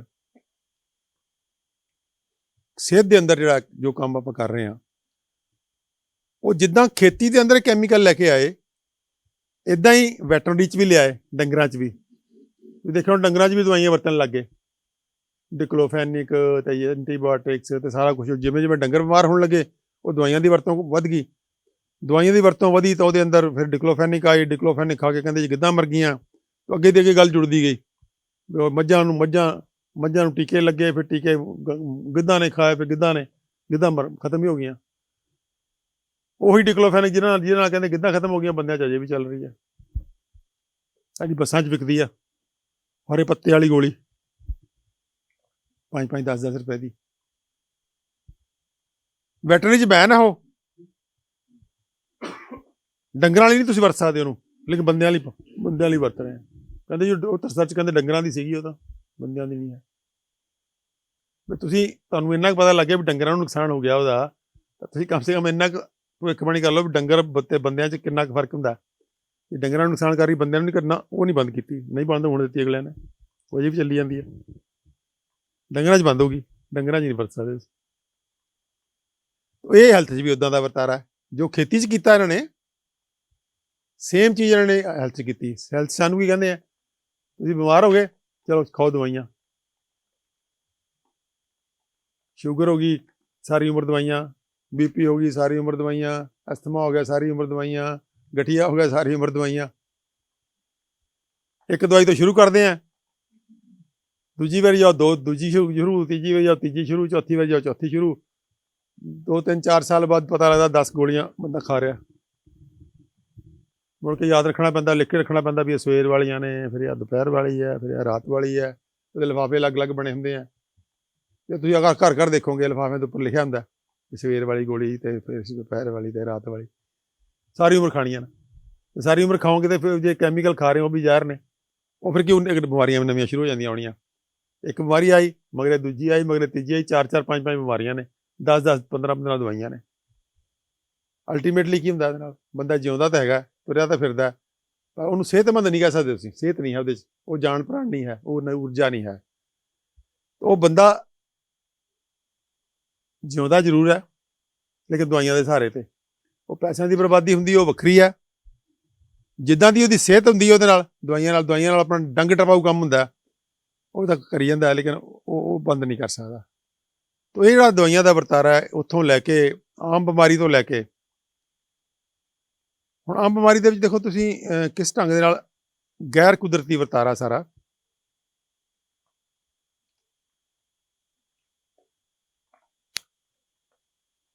ਥੋੜੀ ਜਿਹੀ ਗੱਲ, ਥੋੜੀ ਜਿਹੀ ਬੈਕਗਰਾਉਂਡ ਮੇਰੇ ਖਿਆਲ 'ਚ ਆਪਾਂ ਕਰ ਲਈਏ ਨਾਲ, ਕਿਉਂਕਿ ਕੁਦਰਤੀ ਜਿਵੇਂ ਕੁਦਰਤੀ ਖੇਤੀ ਹੈ ਤੇ ਕੁਦਰਤੀ ਸਿਹਤ ਹੈ, ਦੋਨੋਂ ਆਪਸ ਜੁੜੇ ਹੋਏ ਆ। ਆਪਾਂ ਕੁਦਰਤੀ ਖੇਤੀ ਦੀ ਗੱਲ ਕਰ ਰਹੇ ਹਾਂ, ਕੁਦਰਤੀ ਸਿਹਤ ਵੀ ਉਹਦੇ ਨਾਲ ਹੀ ਜੁੜੀ ਹੋਈ ਹੈ। ਕੁਦਰਤੀ ਖੇਤੀ ਵਾਸਤੇ ਕੀ ਜ਼ਰੂਰੀ ਹੈ ਕਿ ਹਵਾ ਸਾਫ਼ ਹੋਵੇ, ਪਾਣੀ ਸਾਫ਼ ਹੋਵੇ ਤੇ ਮਿੱਟੀ ਸ਼ੁੱਧ ਹੋਵੇ ਤੇ ਪੂਰੀ ਉਪਜਾਊ ਹੋਵੇ। ਉਹਦੇ ਵਿੱਚ ਇੱਕ ਜਿਹੜਾ ਕਨੈਕਟਿੰਗ ਲਿੰਕ ਹੈ ਸਾਡੇ ਤੇ ਇਹਨਾਂ 3 ਤੱਤਾਂ 'ਚ ਜਾਂ 5 ਤੱਤਾਂ 'ਚ ਕਹਿ ਲਓ, ਉਹ ਹੈ ਸੂਖਸ਼ਮ ਜੀਵ, ਜਿਹਦੀ ਕਮਲਜੀਤ ਗੱਲ ਕਰਦਾ ਹਮੇਸ਼ਾ ਕਿ ਅਸੀਂ ਸੂਖਸ਼ਮ ਜੀਵਾਂ ਵਾਸਤੇ ਆ ਕਰਦੇ ਹਾਂ, ਸੂਖਸ਼ਮ ਜੀਵਾਂ ਵਾਸਤੇ ਆ ਕਰਦੇ ਹਾਂ। ਉਹ ਸੂਖਸ਼ਮ ਜੀਵ ਕੀ ਨੇ? ਉਹ ਸਾਡੇ ਤੇ ਕੁਦਰਤ ਦੇ ਵਿਚਾਲੇ ਕੜੀ ਨੇ ਇੱਕ। ਜਿਸ ਤਰ੍ਹਾਂ ਮਿੱਟੀ ਤੋਂ ਅਗਰ ਖੁਰਾਕ ਪੌਦਿਆਂ ਨੂੰ ਜਾਣੀ ਹੈ ਤਾਂ ਸਿੱਧੀ ਨਹੀਂ ਜਾਣੀ, ਉਸ ਖੁਰਾਕ ਤੇ ਪਹਿਲਾਂ ਸੂਖਸ਼ਮ ਜੀਵਾਂ ਨੇ ਕੰਮ ਕਰਨਾ, ਫਿਰ ਉਹ ਖੁਰਾਕ ਜਿਹੜੀ ਆ ਉਹ ਪੌਦਿਆਂ ਦੇ ਯੋਗ ਬਣੇਗੀ। ਉਹਨੂੰ ਕਹਿੰਦੇ ਸੋਇਲ ਫਲੋਰਾ ਯਾਨੀ ਕਿ ਮਿੱਟੀ ਦੇ ਅੰਦਰ ਜੋ ਛੋਟੇ ਸੂਖਸ਼ਮ ਜੀਵ ਨੇ ਜਿਹੜੇ ਮਾਈਕਰੋਸਕੋਪ ਨਾਲ ਦੇਖਣੇ ਪੈਂਦੇ ਆ, ਤੇ ਉਹਦੇ ਉੱਪਰ ਨਿਰਭਰ ਕੀਟ ਮਕੌੜੇ ਨੇ, ਕੀਟ ਪਤੰਗੇ ਨੇ। ਇਹ ਸਾਰਾ ਜੀਵ ਜੰਤੂ ਜਿਹੜਾ ਹੈ ਇਹ ਕੀ ਕਰਦਾ ਹੈ? ਉਹਨਾਂ ਖੁਰਾਕੀ ਤੱਤਾਂ ਨੂੰ ਪੌਦਿਆਂ ਦੇ ਫਿੱਟ ਕਰਦਾ ਹੈ। ਇਸ ਤੋਂ ਪਹਿਲਾਂ ਕਿ ਜੜ੍ਹਾਂ ਰਾਹੀਂ ਉਹ ਪੌਦੇ ਉਸ ਖੁਰਾਕ ਨੂੰ ਵਰਤ ਸਕਣ, ਉਸ ਤੋਂ ਪਹਿਲਾਂ ਉਹਨਾਂ ਸੂਖਸ਼ਮ ਜੀਵਾਂ ਨੂੰ ਉਹਨਾਂ ਤੇ ਕੰਮ ਕਰਨਾ ਪੈਂਦਾ। ਤਾਂ ਕੜੀ ਨੇ ਸਾਡੇ ਵਿਚਾਲੇ, ਕਿੰਨੇ ਕੁ ਜ਼ਰੂਰੀ ਨੇ ਉਹ? ਜੇ ਉਹ ਨਾ ਹੋਣ, ਖਤਮ ਹੋ ਜਾਣ, ਤਾਂ ਪੌਦੇ ਜਿਹੜੇ ਨੇ ਸੁੱਕਣੇ ਸ਼ੁਰੂ ਹੋ ਜਾਣਗੇ। ਉਹਨਾਂ ਤੋਂ ਬਿਨਾਂ ਪੌਦੇ ਨਹੀਂ ਹੋ ਸਕਦੇ। ਤੇ ਜੇ ਅਸੀਂ ਧੜਾਧੜ ਕੈਮੀਕਲ ਪਾਈ ਜਾਵਾਂਗੇ, ਤੁਸੀਂ ਜਿਹੜੇ ਸੀਨੀਅਰ ਬੈਠੇ ਹੋ, ਜਦੋਂ ਅੱਜ ਤੋਂ 50 ਸਾਲ ਪਹਿਲਾਂ ਮਿੱਟੀ ਪੱਟਦੇ ਹੁੰਦੇ ਸੀਗੇ, ਜਿੰਨੇ ਕੀੜੇ ਮਕੌੜੇ ਉਦੋਂ ਨਿਕਲਦੇ ਸੀਗੇ, ਅੱਜ ਉਹਦੇ ਮੁਕਾਬਲੇ ਕਿੰਨੇ ਕੁ ਨਿਕਲਦੇ ਆ? ਇੰਨੀ ਕੁ ਅਬਜ਼ਰਵੇਸ਼ਨ ਕਰ ਲਿਓ, ਕਿਸੇ ਬਜ਼ੁਰਗ ਨੂੰ ਪੁੱਛਿਓ। ਪਰ ਜਦੋਂ 50 ਸਾਲ ਪਹਿਲਾਂ ਟੋਆ ਪੱਟਦੇ ਹੁੰਦੇ ਸੀਗੇ ਤਾਂ ਜੋ ਕੀੜੇ ਮਕੌੜੇ ਨਿਕਲਦੇ ਹੁੰਦੇ ਸੀਗੇ, ਅੱਜ ਉਹਦੇ ਮੁਕਾਬਲੇ 'ਚ ਕਿੰਨੇ ਕੁ ਨਿਕਲਦੇ ਆ? ਇੱਕ ਹੋਰ ਦੁਨੀਆ 'ਚ ਅਬਜ਼ਰਵੇਸ਼ਨ ਬਹੁਤ ਕਮਾਲ ਦੀ ਹੋਈ ਹੈ। ਤੁਸੀਂ ਕਾਰ ਤੇ ਜਾ ਰਹੇ ਹੋ, ਜਦੋਂ ਦਿਨ ਢਲਦਾ ਹੈ ਤਾਂ ਤੁਹਾਡੇ ਉਹ ਮੱਛਰ ਵੱਜਦੇ ਆ ਕੇ ਗਰਮੀਆਂ 'ਚ। ਇੱਕ ਸਾਇੰਟਿਸਟਾਂ ਨੇ ਬੜੀ ਕਮਾਲ ਦੀ ਸਟੱਡੀ ਕੀਤੀ, ਉਹਨਾਂ ਨੇ ਕਾਊਂਟਿੰਗ ਕਰਤੀ ਉਹਦੇ ਤੇ ਕਾਊਂਟਰ ਲਾ ਕੇ ਵੀ ਕਿੰਨੇ ਕੀਟ ਵੱਜਦੇ ਆ ਉਹਦੇ ਉੱਪਰ ਕਾਰ ਦੇ ਸ਼ੀਸ਼ੇ ਤੇ ਕਿੰਨੇ ਕੀਟ 40-50 ਸਾਲ ਪਹਿਲਾਂ ਵੱਜਦੇ ਹੁੰਦੇ ਸੀਗੇ। ਔਰ ਹੈਰਾਨ ਰਹਿ ਗਏ, ਕੁਛ ਵੀ ਨਹੀਂ ਹੈ ਉਹਦੇ, 10% ਵੀ ਨਹੀਂ ਰਹਿ ਗਏ। ਗਿਣਨ ਦਾ ਤਰੀਕਾ ਨਾ, ਜਦੋਂ ਤੁਸੀਂ ਜਾ ਰਹੇ ਹੋ, ਜਦੋਂ ਦਿਨ ਢਲ ਰਿਹਾ ਤਾਂ ਕੀਟ ਪਤੰਗੇ ਜਦੋਂ ਤੁਹਾਡੀ ਕਾਰ ਤੇ ਵੱਜਣੇ ਸ਼ੁਰੂ ਹੋ ਜਾਂਦੇ RG, ਉਹ ਅੱਜ ਜਿੰਨੇ ਵੱਜਦੇ ਆ ਇਸ ਤੋਂ 50 ਸਾਲ ਜਾਂ 40 ਸਾਲ ਪਹਿਲਾਂ ਇਸ ਤੋਂ 10 ਗੁਣਾ ਜ਼ਿਆਦਾ ਸੀਗੇ। ਸੇਮ ਸੂਖਸ਼ਮ ਜੀਵਾਂ ਦੀ ਖੋਜ ਹੋ ਗਈ, ਜਿਹੜੇ ਮਾਈਕਰੋਸਕੋਪ ਰਾਹੀਂ ਦੇਖਣੇ। ਬੈਕਟੀਰੀਆ ਕਿਉਂਕਿ ਸਭ ਤੋਂ ਜ਼ਿਆਦਾ ਨੇ। ਬੈਕਟੀਰੀਆ ਦੀ ਗੱਲ ਕਰੀਏ, ਉਹਦੇ ਨਾਲ ਜੁੜੀ ਹੋਈਆਂ ਫੰਗਾਈ ਨੇ, ਫਫੂੰਦਾਂ ਨੇ, ਉੱਲੀਆਂ ਨੇ, ਇਹ ਨੇ ਸਾਰਾ। ਸੇਮ ਗੱਲ ਉਹਦੀ ਹੈ ਕਿ ਉਹ ਵੀ ਜ਼ਮੀਨ 'ਚ ਘਟਣੇ ਸ਼ੁਰੂ ਹੋ ਗਏ। ਹੁਣ ਇਹ ਤਾਂ ਬਿਲਕੁਲ ਪੈਰਲਲ ਸਾਡੇ ਅੰਦਰ ਹੈ। ਸਾਡੀਆਂ ਅੰਤੜੀਆਂ 'ਚ ਵੀ ਉਹੀ ਫਲੋਰਾ ਹੈ ਜੋ ਮਿੱਟੀ 'ਚ ਹੈ, ਸੋਇਲ ਫਲੋਰਾ ਹੈ, ਉਹੀ ਸਾਡਾ ਗੱਟ ਫਲੋਰਾ ਹੈ। ਗੱਟ ਸਮਝਦੇ ਹੋ? ਗੱਟ ਮਤਲਬ ਅੰਤੜੀਆਂ। ਗੱਟ ਫਲੋਰਾ। ਜੋ ਬੈਕਟੀਰੀਆ ਮਿੱਟੀ 'ਚ ਨੇ ਉਹੀ ਬੈਕਟੀਰੀਆ ਸਾਡੇ ਅੰਦਰ ਨੇ। ਅੰਦਰ ਵਾਲੇ ਬੈਕਟੀਰੀਆ ਕਾਹਦੇ ਲਈ ਪਾਏ ਕੁਦਰਤ ਨੇ? ਬਹੁਤ ਜ਼ਿਆਦਾ ਗਿਣਤੀ ਹੈ ਉਹਨਾਂ ਦੀ, ਬਹੁਤ ਜ਼ਿਆਦਾ ਗਿਣਤੀ ਹੈ। ਸਾਡੇ ਆਪਣੇ ਸੈੱਲਾਂ ਤੋਂ 10 ਗੁਣਾ ਜ਼ਿਆਦਾ ਨੇ। ਅਸੀਂ ਜਿਹੜਾ ਮੈਂ ਕੱਲਾ ਦਿਖਦਾ, ਕੱਲਾ ਨਹੀਂ ਹਾਂ ਮੈਂ 11 ਕਰੋੜ ਜੀਵਾਂ ਦਾ ਸਮੂਹ ਆ। 1 ਕਰੋੜ ਮੇਰੇ ਆਪਣੇ ਸੈੱਲ ਨੇ, 10 ਕਰੋੜ ਮੇਰੇ ਅੰਦਰ ਬੈਕਟੀਰੀਆ ਨੇ, ਤੇ ਜੇ ਵਾਇਰਸ ਜੋੜ ਲਈਏ ਵਿੱਚ ਤਾਂ 100 ਕਰੋੜ ਹੈ। ਤਾਂ ਮੈਂ ਪੂਰਾ ਇੱਕ ਜੀਵਾਂ ਦਾ ਚਿੜੀਆ ਘਰ ਹਾਂ। ਤਾਂ ਮੇਰੀ ਇਹ ਹੋਂਦ ਹੈ। ਤੇ ਜੇ ਉਹ ਜੀਵ ਖਤਮ ਹੋ ਜਾਣ ਤਾਂ ਬੰਦਾ ਜਿਉ ਸਕਦਾ? ਨੋ। ਸਾਇੰਸ ਨੇ ਪ੍ਰੂਵ ਕਰਤਾ ਕਿ ਜੇ ਉਹ ਤੁਹਾਡੇ ਅੰਦਰਲਾ ਗੱਟ ਫਲੋਰਾ ਮਰ ਜਾਵੇ ਤਾਂ ਤੁਸੀਂ ਕੁਝ ਦਿਨ ਤੱਕ ਦੇ ਮਹਿਮਾਨ ਹੋ, ਬਸ ਸਮਝ ਲਓ ਵੀ ਗਏ ਤੁਸੀਂ। ਔਰ ਇਸ ਹੱਦ ਤੱਕ ਗੱਲ ਜਿਹੜੀ ਹੈ ਉਹ ਵਿਗੜ ਜਾਂਦੀ ਕਈ ਵਾਰੀ ਜਦੋਂ ਐਂਟੀਬਾਇਓਟਿਕਸ ਬਹੁਤ ਲੰਬਾ ਸਮਾਂ ਵਰਤਣੇ ਪੈਂਦੇ ਆ।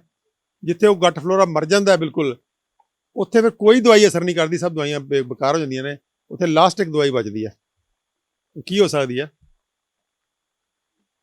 ਮਨੁੱਖੀ ਲੈਟਰਿਨ। ਮਨੁੱਖੀ ਲੈਟਰਿਨ ਖਵਾਈ ਜਾਂਦੀ ਹੈ ਮਰੀਜ਼ ਨੂੰ। ਤੁਸੀਂ ਹੈਰਾਨ ਹੋਵੋਗੇ, ਤੁਹਾਡੇ ਜੋ ਬਹੁਤ ਘੱਟ ਨੇ ਸੁਣਿਆ ਹੋਣਾ ਹੈ। ਮਨੁੱਖੀ ਲੈਟਰਿਨ ਉਸ ਮਰੀਜ਼ ਨੂੰ ਖਵਾਉਣੀ ਪੈਂਦੀ ਹੈ ਜਾਗ ਦੇ ਤੌਰ ਤੇ, ਕਿਉਂਕਿ ਉਹਦੇ ਆਪਣਾ ਗੱਟ ਫਲੋਰਾ ਮਰ ਗਿਆ। ਹੁਣ ਉਹਨੂੰ ਉਹ ਗੱਟ ਫਲੋਰਾ ਕਿੱਥੋਂ ਆਏਗਾ? ਤੁਹਾਡੀ ਲੈਟਰਿਨ ਚੋਂ ਆਏਗਾ। ਤੇ ਉਹਨੂੰ ਹੈਲਦੀ ਡੋਨਰ ਲੈਂਦੇ ਆ ਪਹਿਲਾਂ, ਜਿੱਦਾਂ ਬਲੱਡ ਦਿੰਦੇ ਆ, ਖੂਨ ਦਿੰਦੇ ਆ।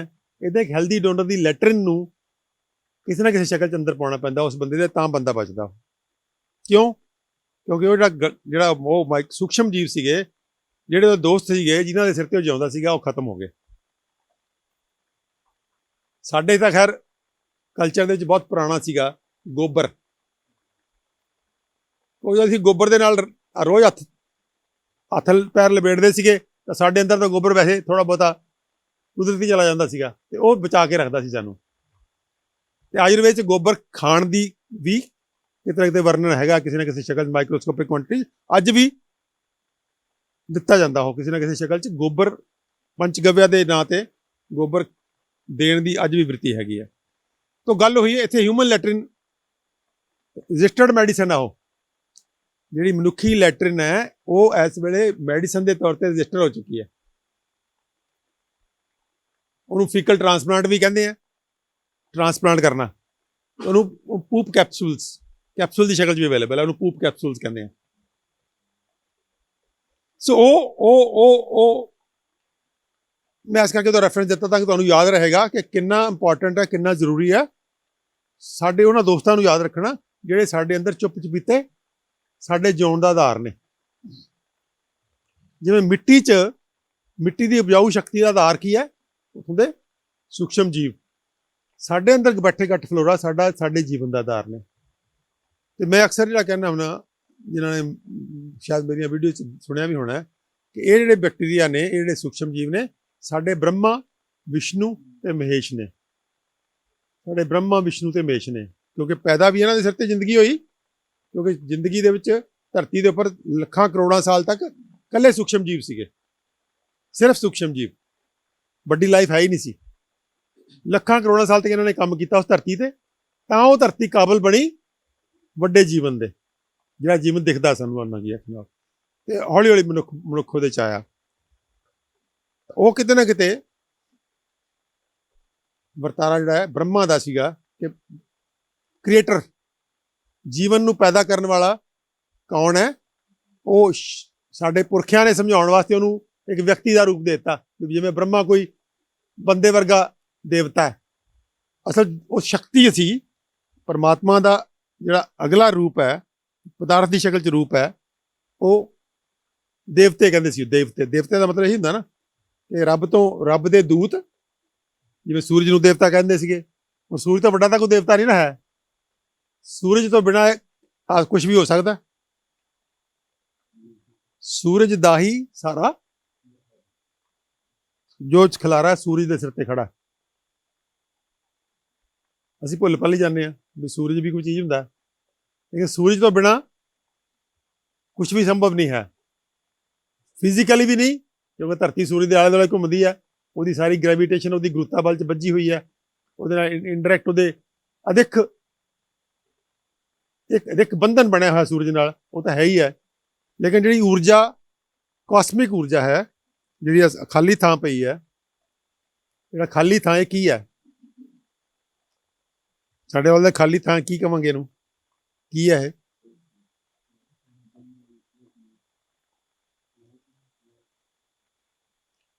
ਦੇਖਣ ਨੂੰ ਖਾਲੀ ਲੱਗ ਰਹੀ ਹੈ ਨਾ ਇਹ, ਨਹੀਂ ਖਾਲੀ ਹੈ ਇਹ? ਖਾਲੀ ਹੈ ਵਾਕਿਆ ਹੀ ਇਹ? ਖਾਲੀ ਨਹੀਂ ਹੈ ਇਹ, ਸਾਡੀ ਨਿਗਾਹ ਨਹੀਂ ਉਹਨੂੰ ਪਕੜ ਪਾ ਰਹੀ। ਇਹ ਖਾਲੀ ਨਹੀਂ ਹੈ, ਕਾਹਦੀ ਭਰੀ ਹੋਈ ਹੈ? ਊਰਜਾ ਦੀ। ਹਵਾ ਤਾਂ ਚਲੋ ਜਿਹੜੀ ਹੈ ਹੀ ਹੈ, ਪਦਾਰਥ ਹੈ ਬਹੁਤ ਥੋੜਾ, ਲੇਕਿਨ ਬਹੁਤ ਜ਼ਿਆਦਾ ਇਹਦੇ 'ਚ ਊਰਜਾ ਹੈ। ਕਿਉਂਕਿ ਹਵਾ ਤਾਂ ਉਨੀ ਕੁ ਥਾਂ ਤੇ ਜਿੱਥੇ ਧਰਤੀ ਹੈ, ਇਹ ਆਕਾਸ਼ ਤਾਂ ਦੂਰ ਤੱਕ ਹੈ, ਉੱਥੇ ਤਾਂ ਹਵਾ ਵੀ ਨਹੀਂ ਹੈ, ਉੱਥੇ ਕੀ ਹੈ? ਊਰਜਾ। ਲੇਕਿਨ ਊਰਜਾ ਸਭ ਥਾਂ ਤੇ ਹੈ। ਊਰਜਾ ਤੇ ਆਕਾਸ਼, ਆਕਾਸ਼ ਮੀਨਸ ਖਾਲੀ ਥਾਂ, ਊਰਜਾ ਮੀਨਸ એનર્ਜੀ। ਉਹ ਪਦਾਰਥ ਨਹੀਂ ਹੈ।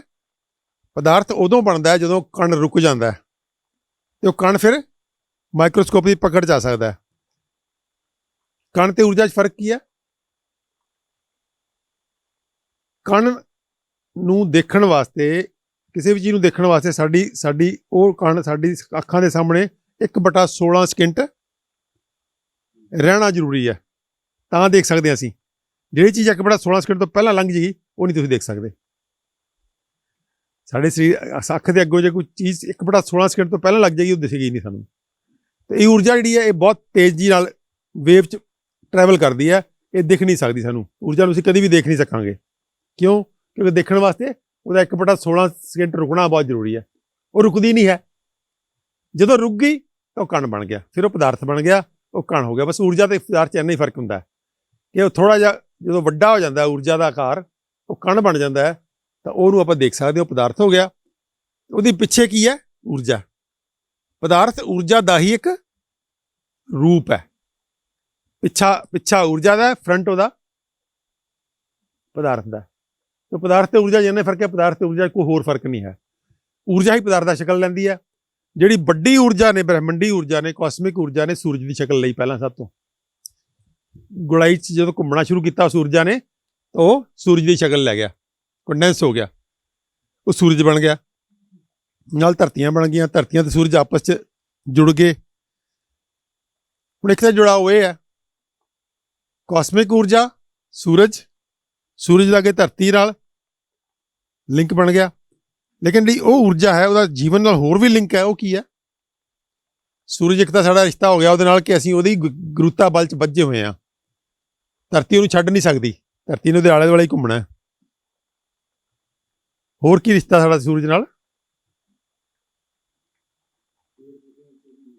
ਸੂਰਜ ਜਿਹੜਾ ਹੈ, ਉਹ ਕਾਸਮਿਕ ਊਰਜਾ ਨੂੰ ਇੱਕ ਖਾਸ ਸ਼ਕਲ ਦੇ ਦਿੰਦਾ, ਜਿਹਨੂੰ ਅਸੀਂ ਕਹਿੰਦੇ ਹਾਂ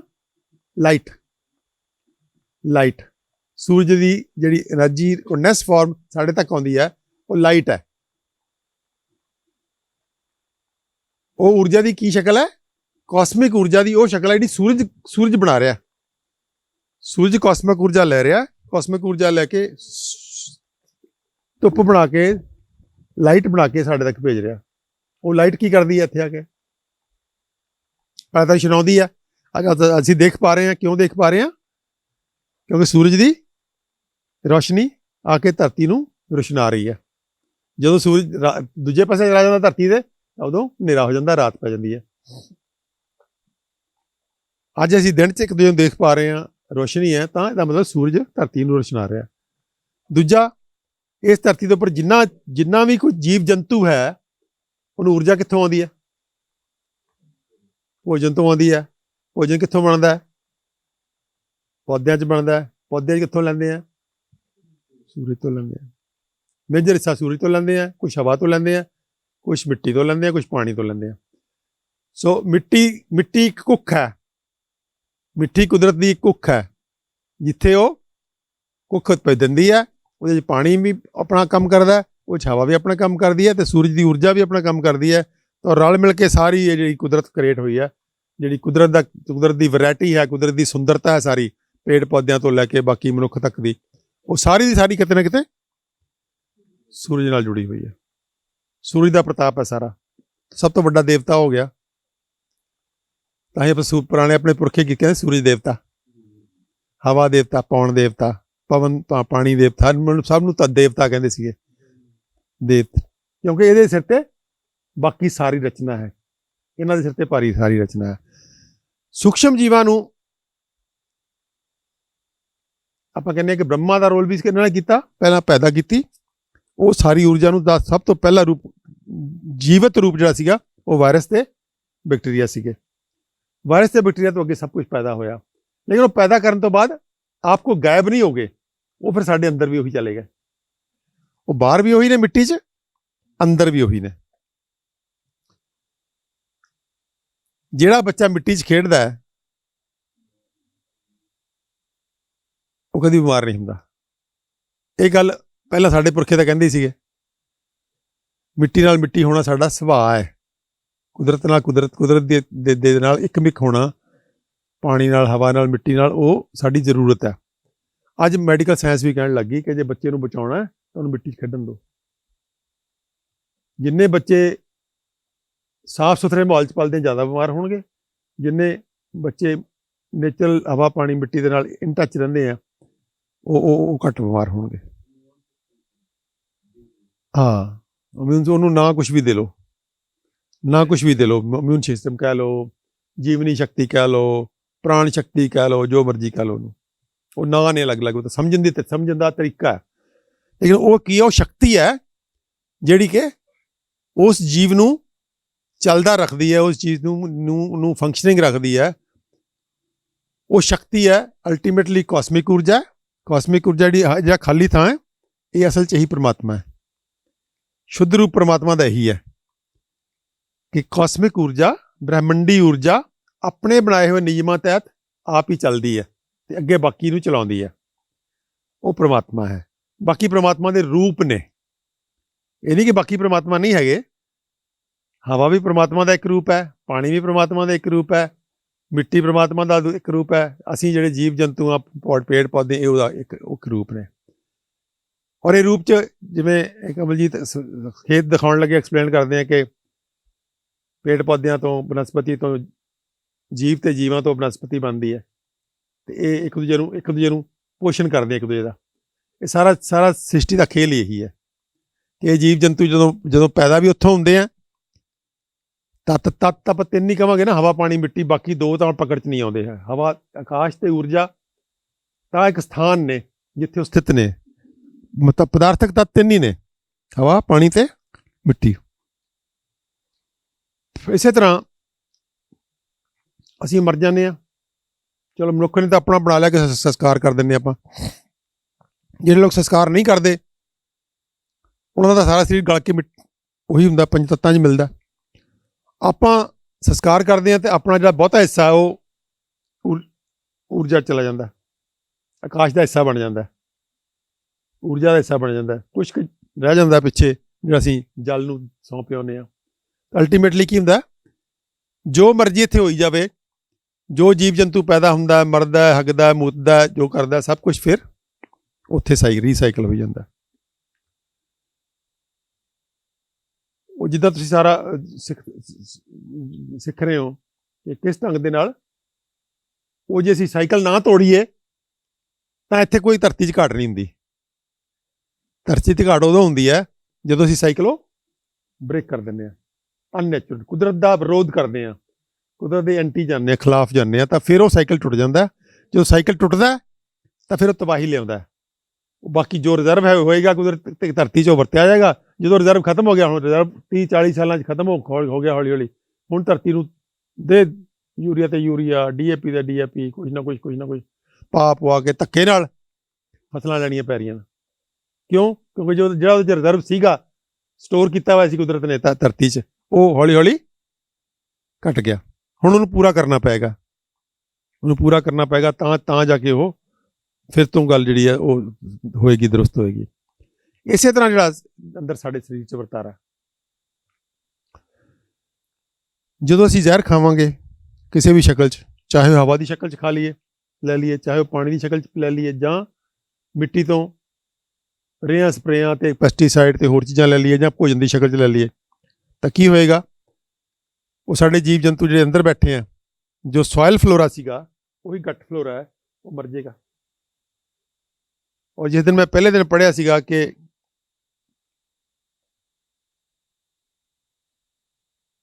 ਮਰਦਾਂ ਦੇ ਅੰਦਰ ਸ਼ੁਕਰਾਣੂਆਂ ਦੀ ਗਿਣਤੀ ਬਹੁਤ ਜ਼ਿਆਦਾ ਘਟ ਰਹੀ ਹੈ। ਜਿਵੇਂ ਜਿਵੇਂ ਸ਼ੁਕਰਾਣੂਆਂ ਦੀ ਗਿਣਤੀ ਮਰਦਾਂ 'ਚ ਘਟ ਰਹੀ ਹੈ, ਉਹ ਉਸੇ ਪ੍ਰਪੋਰਸ਼ਨ 'ਚ ਜਿਸ ਪ੍ਰਪੋਰਸ਼ਨ 'ਚ ਧਰਤੀ ਦੇ ਥੱਲੇ ਸੂਖਸ਼ਮ ਜੀਵ ਘਟ ਰਹੇ ਆ। ਕਿੰਨਾ ਰਿਸ਼ਤਾ ਸਾਡਾ ਬੰਦਾ, ਉਹਦੀ ਇੱਕ ਕਰੂਡ ਫਾਰਮ ਹੈ। ਅਸੀਂ ਧਰਤੀ ਨੂੰ ਨਸ਼ਿਆਂ ਤੇ ਲਾਇਆ, ਸਾਡੇ ਸਰੀਰ ਨਸ਼ਿਆਂ ਤੇ ਲੱਗ ਗਏ। ਇਹਨਾਂ ਦੋਨਾਂ 'ਚ ਵੀ ਰਿਸ਼ਤਾ। ਕਿ ਧਰਤੀ ਜੋ ਪੈਦਾ ਕੀਤਾ ਹੋਇਆ ਖਾਣਾ ਅਸੀਂ, ਤਾਂ ਧਰਤੀ ਨੂੰ ਤੁਸੀਂ ਨਸ਼ਿਆਂ ਤੇ ਲਾਤਾ, ਉਹ ਨਸ਼ਿਆਂ ਬਿਨਾਂ ਚੱਲਦੀ ਨਹੀਂ ਹੈ। ਤੁਹਾਡੇ ਸਰੀਰ ਵੀ ਅੱਜ ਕੋਈ ਨਾ ਕੋਈ ਨਸ਼ਾ ਖਾਣਾ ਪੈ ਰਿਹਾ। ਕੁਦਰਤ ਨੇ ਜਿਹੜਾ ਸਰੀਰ ਬਣਾਇਆ ਸੀਗਾ ਕਿ ਜੇ 8 ਘੰਟੇ ਤੁਸੀਂ ਸੌਂ ਲਿਆ, ਉਸ ਤੋਂ ਬਾਅਦ 16 ਘੰਟੇ ਐਨ ਟੱਲੀ ਵਰਗਾ ਰਹਿਣਾ ਚਾਹੀਦਾ। ਅੱਜ ਕੀ ਹਾਲਤ ਹੈ? ਕਿੰਨੇ ਘੰਟੇ ਸਵੇਰੇ ਉੱਠਣ ਤੋਂ ਬਾਅਦ ਕਿੰਨੇ ਘੰਟੇ ਟੱਲੀ ਵਰਗਾ ਰਹਿੰਦਾ? ਕਿਸੇ ਦਾ 2 ਘੰਟੇ, ਕਿਸੇ ਦਾ 3 ਘੰਟੇ, ਕਿਸੇ ਦਾ 4 ਘੰਟੇ। ਮੁੜ ਕੇ ਫਿਰ ਕੋਈ ਬੀੜੀ ਪੀ ਜਾ ਰਿਹਾ, ਕੋਈ ਜਰਦਾ ਮਲੀ ਜਾ ਰਿਹਾ, ਕੋਈ ਚਾਹ ਪੀ ਜਾ ਰਿਹਾ, ਧੜਾ ਕੋਈ ਕੁਛ ਨਾ ਕੁਛ ਧੱਕੇ ਨਾਲ ਘੜੀਸ ਕੇ ਆਥਣ ਕਰਨੀ ਪੈਂਦੀ ਆ, ਕਿਉਂਕਿ ਕੰਮ ਤਾਂ ਕਰਨਾ ਜ਼ਰੂਰੀ ਹੈ। ਕੰਮ ਕਰੇ ਬਿਨਾਂ ਤਾਂ ਕਬੀਲਦਾਰੀ ਨਹੀਂ ਚੱਲਣੀ। ਤਾਂ ਕੰਮ ਕਰਨ ਲਈ ਵੀ ਸਾਨੂੰ ਸਰੀਰ ਨੂੰ ਘੜੀਸਣਾ ਪੈਂਦਾ। ਫਿਰ ਉਹ ਕਿਉਂ ਕਰਨਾ ਪੈ ਰਿਹਾ? ਕਿਉਂਕਿ ਅਸੀਂ ਉਹ ਸਾਰੀ ਚੀਜ਼ ਜਿਹੜੀ ਆ ਉਹ ਕਮਜ਼ੋਰ ਕਰ ਲਈ ਆਪਣੀ। ਤਾਂ ਜਿਵੇਂ ਜਿਵੇਂ ਧਰਤੀ ਦੇ 'ਚ ਸੂਖਸ਼ਮ ਜੀਵ ਘਟੇ, ਤਿਵੇਂ ਸਾਡੇ ਅੰਤਰੀਆਂ ਸੂਖਸ਼ਮ ਜੀਵ ਘਟੇ, ਤਿਵੇਂ ਸ਼ੁਕਰਾਣੂਆਂ ਦੀ ਗਿਣਤੀ ਘਟ ਗਈ। ਜੀ ਡਾਕਟਰ ਸਾਹਿਬ ਇੱਥੇ ਆਏ, ਇੰਨੀ ਵੈਲਿਊਏਬਲ ਸਾਨੂੰ ਜਾਣਕਾਰੀ ਦਿੱਤੀ। ਇਹਦੇ ਵਾਸਤੇ ਆਪਾਂ ਤਾੜੀਆਂ, ਜ਼ੋਰਦਾਰ ਤਾੜੀਆਂ ਨਾਲ ਇਹਨਾਂ ਦਾ ਸਨਮਾਨ ਕਰਦੇ ਹੋਏ ਥੈਂਕ ਯੂ ਕਰਾਂਗੇ। ਤੇ thank you doctor Sahib, thank you so much.